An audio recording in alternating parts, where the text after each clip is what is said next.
Vishnu Padaya Krishna Prastaya Bhutale Srimate Bhakti Vedanta Swamin Ite Namani. Hare Krishna. Happy Ekadashi. Here we are again with our series on understanding Srila Prabhupada through his qualities, understanding how we should be also through the qualities of Srila Prabhupada. And I'm very, very happy to be here again with Siddhanta Prabhu, my good friend, who is behind the Memories series of Srila Prabhupada and is so kindly giving us time to pick out and select and share those memories which exemplify the qualities of Srila Prabhupada as they correspond with the 26 qualities of a devotee. So what are we going to be exploring today? Well, Hare Krishna, thank you for the invite again. It's a great pleasure to be with you and to share some, again, nectarian, I don't know if that's a word, nectarian stories about Prabhupada. But today we're on the fourth quality, which is he is equal to everyone. Equal, yes. And we will have, again, 6 devotees, each one sharing unique stories that exemplify that quality that Prabhupada has, that he's equal to everyone and anyone. Today, we are going to listen and hear from Jayapataka Swami, Vishvadevi Dasi, Prabhupada Das. Now, he has a sannyas name now, and I'm not sure exactly what it is, but yes, you can help me with that name and I can get it proper on the screen. Dina Dayadri Dasi and Sri Dayananda Goswami. Okay. And Sikhi Mahiti. Ah, right. So they're all about the same, well, different lengths each one's, but we have about 20 minutes of story, 25 minutes of storytelling. So it'll fill up the morning for everyone, or whenever you're watching it, or evening, whenever you have time to watch it. So we can discuss, give a little purport to their stories afterwards and kind of agree or not agree with my selection of the individual and their stories. I'm sure they're going to be good. And we'll see how that works out. But we're going to start with Jayapataka Swami. So let me go to there and we will listen to him and come back on the other side. So let's listen to Jayapataka Swami. One day, when we just moved into the Lotus building, the first multi-story temple guest house where Prabhupada's quarters were, when we moved from the grass hut to that building, then there was a very big feast. And we invited many villagers and everyone to come. We gave a big feast. After the feast was over, all the leaf plates were thrown behind the temple. And then Prabhupada went upstairs to his room. And I was sitting in the room with Srila Prabhupada, and then there was dogs barking in the back. So Prabhupada got up and walked over to the veranda and looked over the veranda. And there he saw that there was this big pile. I mean, so many people had taken prasadam. There was a very big pile of banana leaves, which are the organic way that you eat in India, off a leaf. And there were some some children who were obviously very poor. They had, torn clothes, and they had sticks in their hand, and they were beating off the dogs to get the remnants of food that people had left on their plates and thrown in the garbage pile. And when Prabhupada saw that, he saw that, what a scene to see human beings have to fight dogs off to eat, the throwaways, the spittings that people have thrown away. When Prabhupada saw that, literally he started to cry. Tears were coming down. And he just said, just see how hungry they must be. I mean, who would, stoop to that kind of a situation to fight off dogs, to eat, things that other people had thrown away. So he was really moved that these children are so hungry And he said, we have to organize that nobody within a 10-mile radius of the temple is hungry. Everyone should have food to eat. So that's when he organized this. Initially it started as the ISKCON Food Relief. Later it became Food for Life. And he wanted that there should be a regular program of distributing prasadam on a weekly basis, 2 days a week. And we started all 7 days in the week we were distributing. 5 days for little children and pregnant and nursing mothers, and 7 days was simply for anybody, without any discrimination, whether they're Hindu, Muslim, Christian, or anyone, men, women, young, old. So that, and Prabhupada was so moved when he saw that people were hungry like that. Hare Krishna. Jai. Yes, yes, no discrimination. Yeah. Krishna for everyone. And Right. also that heart of seeing, you know, that equal vision of seeing that regardless of their social standing, they are deserving of Krishna's mercy. Yeah. Social standing, religion, men, women, children, and not just devotees. Yes, This- yes, yes. He wasn't saying, oh, this is, you know, this is just for devotees, prasadam. No, he was concerned for their material well-being, that they don't go hungry, because generally speaking, you can't think of philosophy if you're hungry. And then he's also giving them the benefit that this has been offered. So they're getting the Yeah. benefit that it's prasad. So that was Yeah. the you know, that's a well-known story, I think.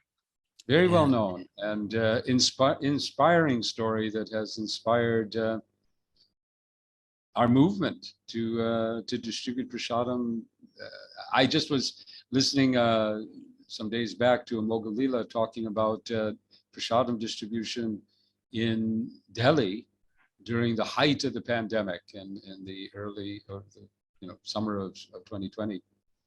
They were distributing prasadam up to 450,000 plates a day. A day. Incredible. Wow.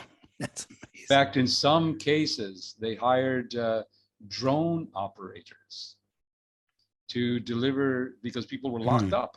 They were locked up in their high-rise apartments. Wow. So cool. they delivered the prasadam by drone. That's definitely 21st century technology. They massive campaign to make sure that everyone, because that then you really had to be equal to everyone, because you could be rich and yet be hungry, Right. because of the lockdown situation. Yeah.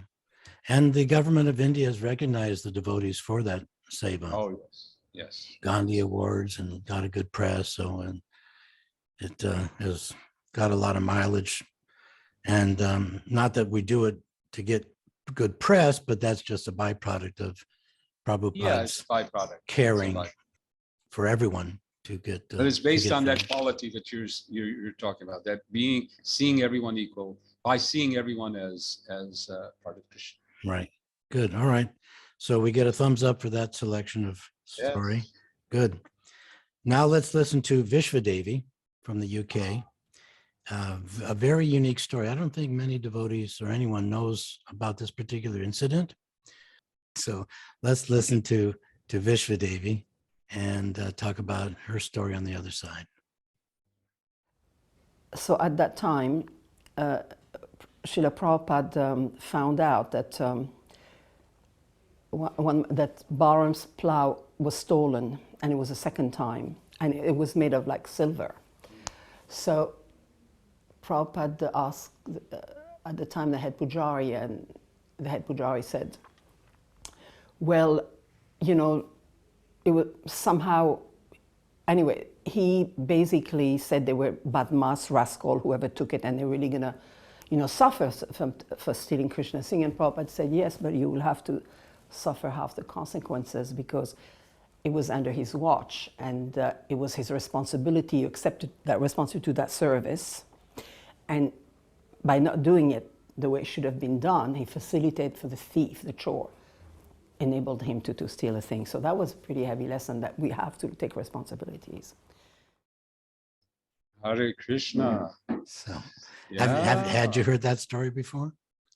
I maybe, but I didn't, you know, because I've heard a lot of stories. Right. Not ringing a bell, but No. very interesting how he was equal in his understanding about karma, not only for the person who stole, but the devotee has to take responsibility, Yeah, not just, yeah. That's too an bad. interesting angle on equal vision, that you see how in the material world we're all in some degree we're all culpable, and we're all, so why single out one individual when we're all implicated in various ways.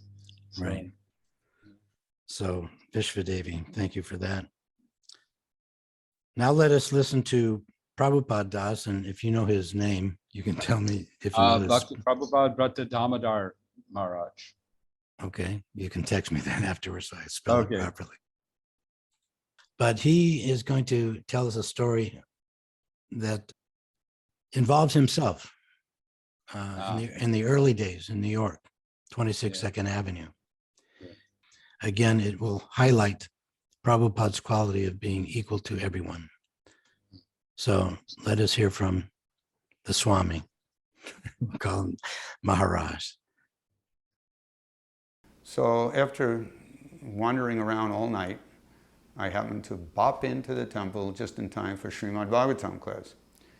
And when I appeared at the door, Srila Prabhupada already knew me. He already knew that I had certain problems, besides birth, death, disease, and old age, and more immediate, unpredictable tendencies. So when I showed up at the door, he stared at me, or almost glared at me, and he knew me by my first name, which was Lon. So he said, "Lon, did you take LSD?" He really put it to me. So I said, "No, Swamiji." And I wasn't exactly lying, because I hadn't taken it for a while, but this was still going on, the effect of the last overdose. And then he was looking at me. If I remember correctly, the class came to a stop, at least temporarily. And he watched as I made my way right to his asana. And I was so intoxicated that every time I put my foot on the floor was moving away from me. So I was walking in a very unusual way. And he was seriously studying my every move. And he held peace until I landed, so to speak, right in front of him. And I kept my silence and I behaved myself, and the class went on. So there's a lot of principle there. Again, skillful means, and devotional service is a razor's edge. From the point of view of Prabhupada, what should I do with this boy? He may disturb the whole class. At the same time, he's a spirit soul. He's part of Krishna. This is Srimad Bhagavatam. He needs to hear it. So giving the benefit of the doubt, step by step, he let me come to him and tolerate it, and then went on with the class. So that was, again, this kind of appreciation wasn't something I was able to have on site, but as the years went by, I was able to understand. I hope I'm understanding it correctly. Yes, yes. Pandita Samadarshana. This is this Samadarshana quality of seeing the soul and what the soul needs, regardless of the external. Yeah. Yeah. Where would we be if Prabhupada didn't have that quality, right? Oh yeah, we were Where all would we to be? some degree in that stage of unconsciousness. If he discriminated, we would all be left in the gutter.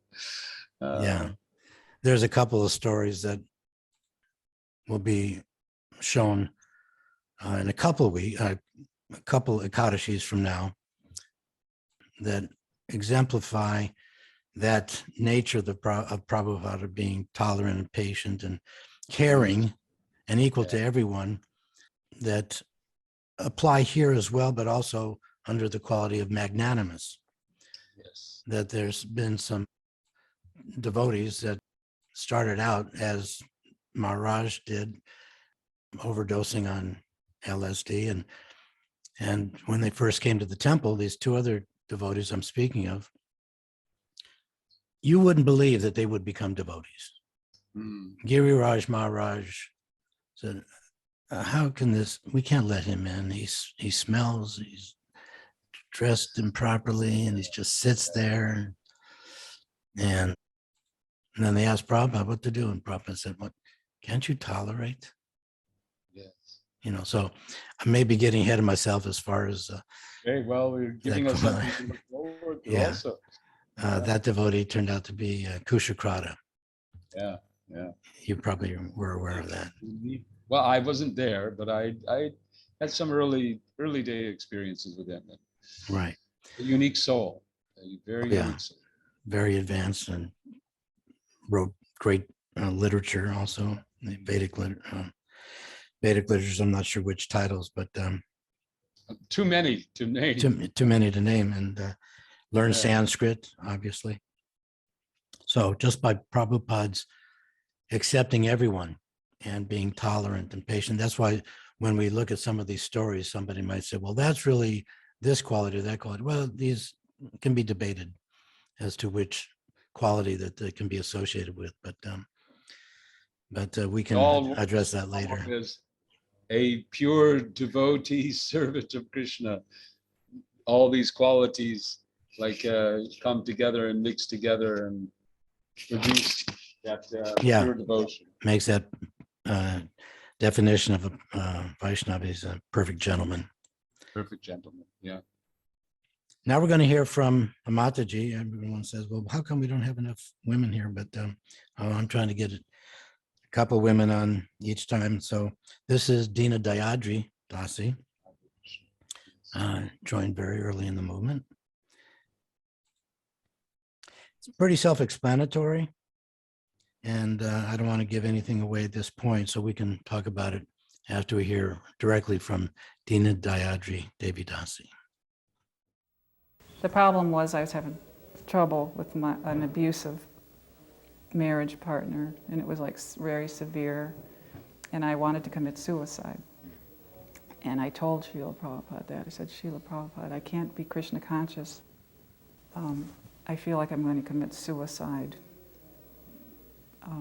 I just kind of laid it out. I just kind of blurted it out. I didn't know what else to do, so I just, well, I bothered him, I better tell him, well, why I bothered him. Just kind of blurted it out. And then, Srila Prabhupada said, he paused, he was very thoughtful, took me very seriously. Wasn't sentimental, like I said, he was detached. Oh, you poor little thing, kind of thing, He looked me right in the eye, and I was asking if I could live separately from my husband. I wasn't asking for a divorce or that I wanted to marry someone else, or, I just needed to be free of the stress of that situation so I could remain in the movement and continue. And he said, he was kind of looking off, not quite looking, he was very thoughtful, and then he looked me, like his eyes opened wide, and he looked me right in the eye, and he said, there will not be other men? Oh no, Srila Prabhupada. I mean, that was the last thing on my mind at the time. I was really at the stage where the thought of man-female relationships did make me spit. I was like that, but it was mundane. It was forced by a mundane. It wasn't like any kind of great spiritual realization. It was just so unbearably miserable. And he said, there will not be other men? Oh no, Srila Prabhupada. He said, you will stay in our temple?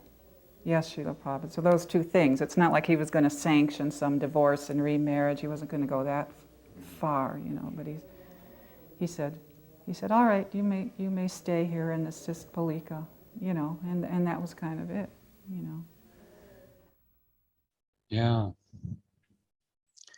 So Prabhupada was concerned for all of his disciples. So when we say concerned for everyone, he was concerned for the men, the women, the children. And he considered it carefully and was concerned about her welfare and did the needful. So Yeah, sometimes people say, devotees think, oh, Prabhupada didn't care about the children, he didn't care about women, he's a chauvinist, but that's not my experience personally or through these interviews that Oh, that was ever the case. definitely. And it's interesting that, you know, this quality of being equal to everyone doesn't mean to be without careful discrimination too, of what's each one needs, you know, what the needs of each individual. So the feeling of is equal, the feeling of attention, the feeling of service is equal, but then the specifics can be very different. Specifics can be different, but the caring The for caring is each the same. individual. Somebody's question or problem might be obviously unique from another's situation, but Prabhupada would deal with them individually. But because he was caring Yeah, for everyone, that's the essence of equal to everyone, is caring for everyone equally. exactly. Now let's listen to Hridayananda Goswami as a unique story about being equal to everyone, devotee or non-devotee. And I won't say any more. So let's listen to Hridayananda Goswami. This story, I think, illustrates how Prabhupada had a completely personal, individual relationship with each disciple, and what was appropriate for one person, maybe not for another, depending on the special relationship each had with Prabhupada. One time we were walking on the beach in Los Angeles, Venice Beach, and there was an intelligent young Indian boy that Prabhupada was obviously trying to cultivate and bring into the Krishna consciousness movement. So the boy came apparently from a good Hindu background, and as Prabhupada was speaking, he would occasionally quote some Sanskrit from the Bhagavad Gita, and Prabhupada would give him tremendous praise. Well, that's very nice. So you know that verse. Very good. It's very good. And Prabhupada was encouraging him very much to quote these Gita verses. So I began to think, boy, this boy is getting so much attention and mercy from Prabhupada by quoting Gita verses. I know Gita verses. So I began to think, I want to get some of this mercy myself. But of course, this boy was just an outsider that Prabhupada was trying to cultivate. I was supposed to be Prabhupada's, trusted son. To make a long story short, as we were driving back, we were a couple of blocks away from the temple, I said, Prabhupada said something, I said, oh yes, Prabhupada, that reminds me of the Bhagavad Gita verse. And I quoted the Sanskrit. So Prabhupada just turned around and gave me this look and said, there are so many verses. And so that's the last time I ever tried that one.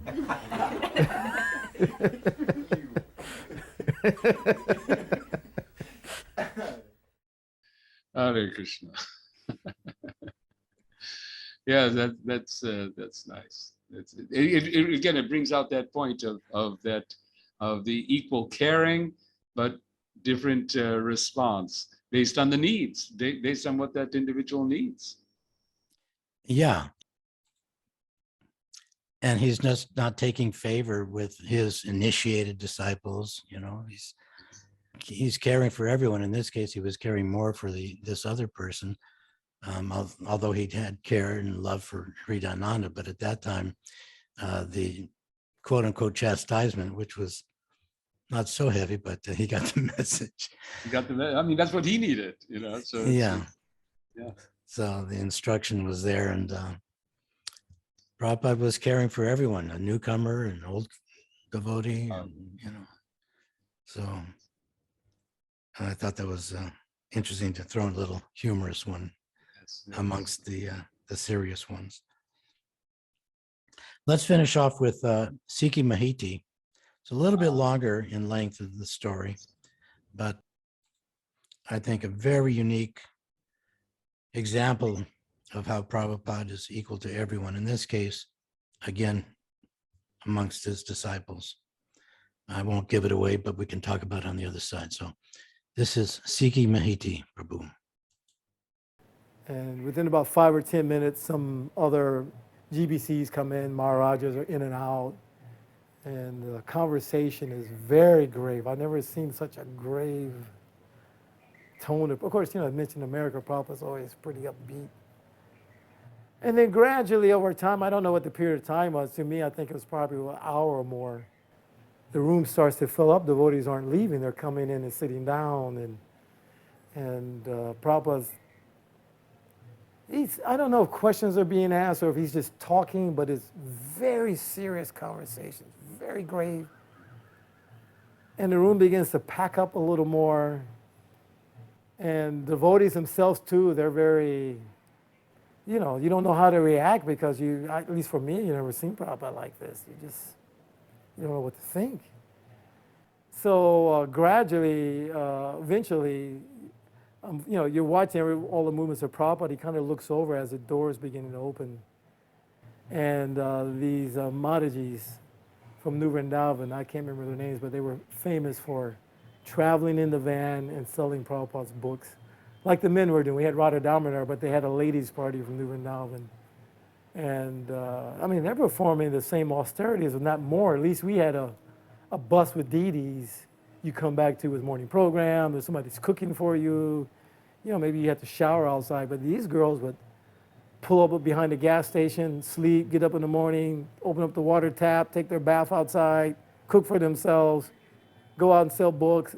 Really, you think that's some austere service.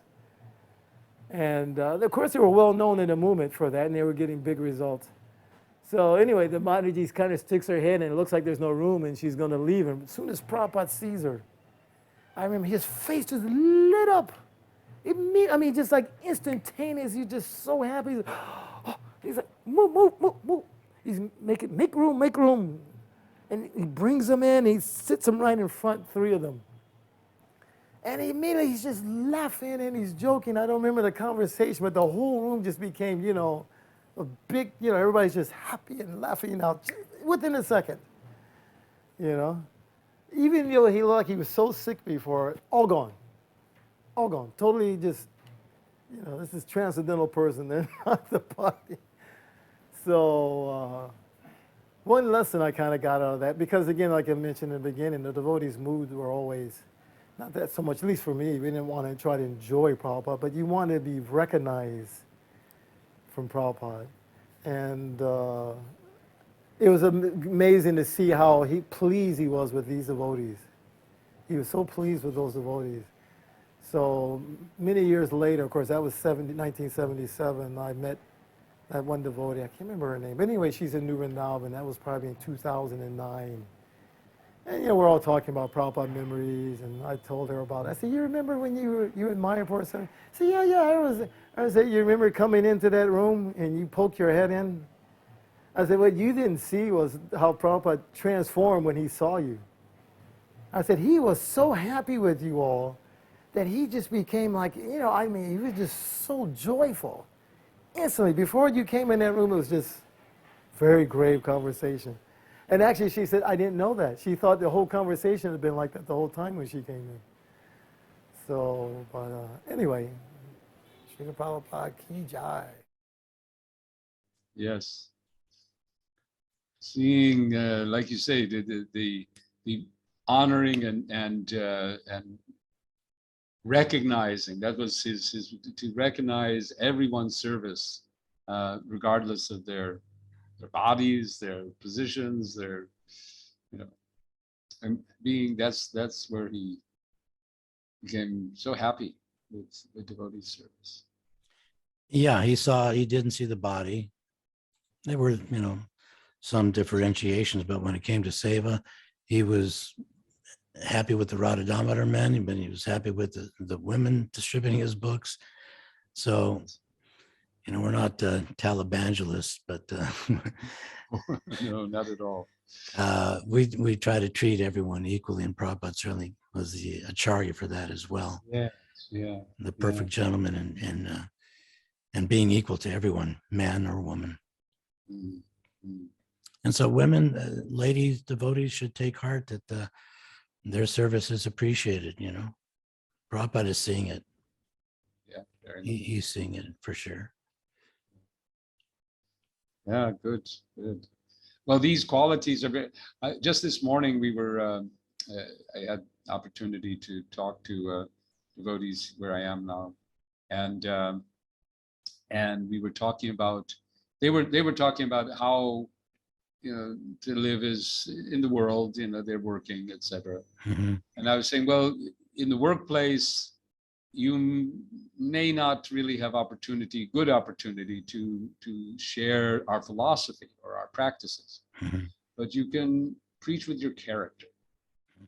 If you take on board the qualities that Srila Prabhupada demonstrated and aspire for those qualities in your life, that itself, everyone appreciates quality, character.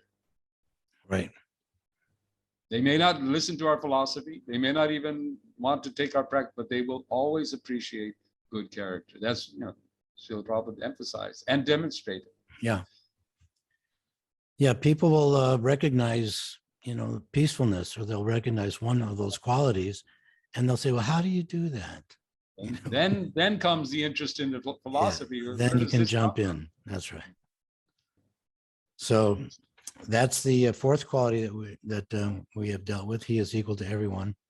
And next Ekadashi, what we have to look forward to is number 5, which is no one can find any fault in him. So that's an interesting bit of Yeah. home play, not homework, but home play for me to Yes, bring yes. 5 or 6 other stories to bear on that particular quality. Well, we look forward to it. Great. Definitely. Anyway, thank you again for allowing me to Thank you. participate. Thank you. And again, to our audience, please make sure that you're signed up, following and subscribing and all of those things, so you get to know in advance what we're going to be doing. Exactly. Thank you. All right. Hare Thank Krishna. you. Thank you. Haribol. Glories to Prabhupada.